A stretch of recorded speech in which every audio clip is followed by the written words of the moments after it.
Nous allons procéder à la cérémonie de la commémoration de la libération des camps nazis.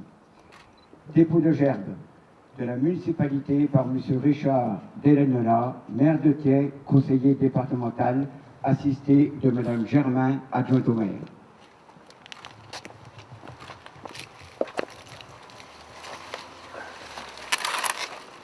Dépôt de gerbe par le comité d'entente de Thiers par M. André Martins, président honoraire, et M. Christian Cacheux.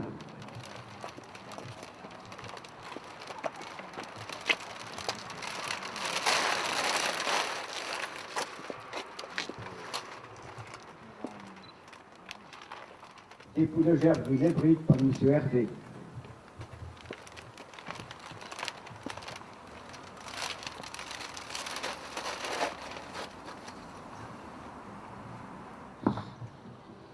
Il aura fallu bien des années avant que le monde découvre l'horreur et admette toute l'ignominie des camps de concentration et d'extermination.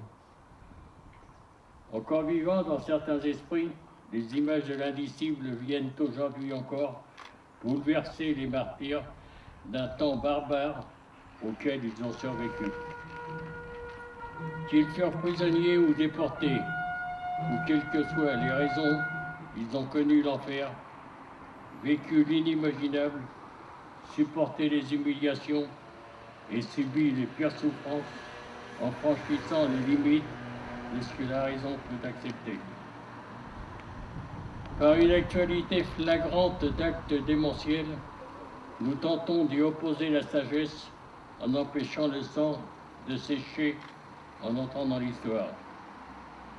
Tant d'années où des millions de vies humaines ont été sacrifiées au nom d'un idéal absurde, où l'humanité fut avilie par un détraqué qui mit la terre à feu et à sang.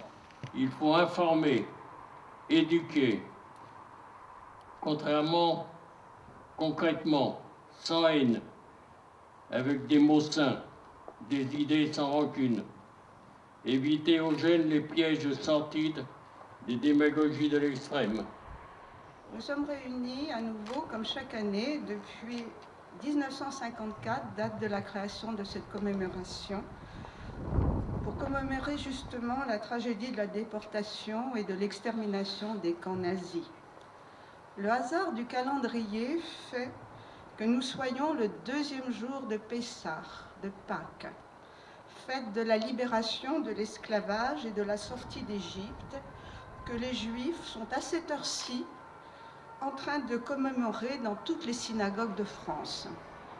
Les nazis et leurs supplétifs ont exclu, spolié, interdit d'étudier, de sortir, de s'asseoir sur un banc public, de travailler, de se ravitailler.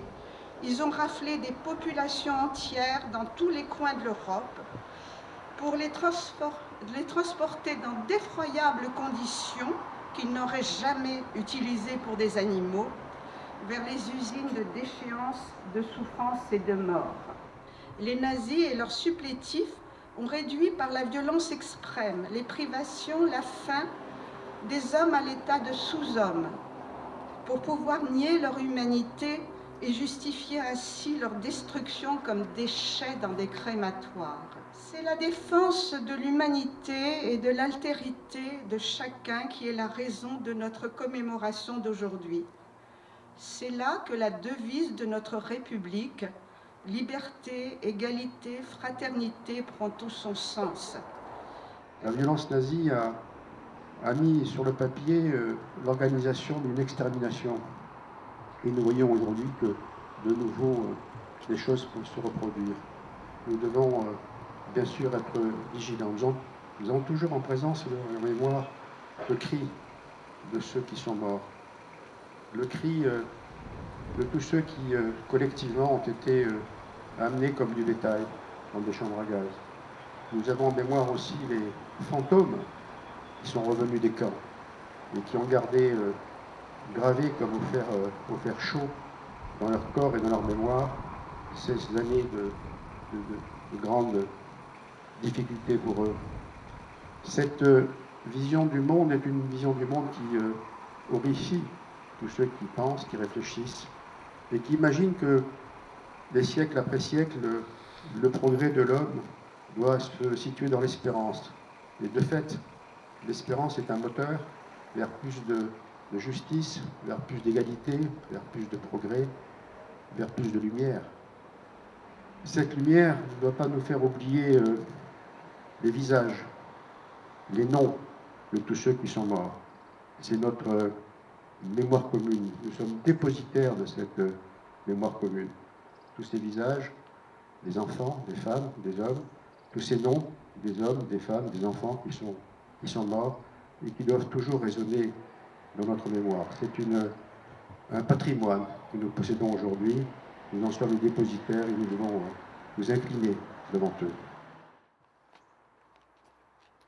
Marseillaise.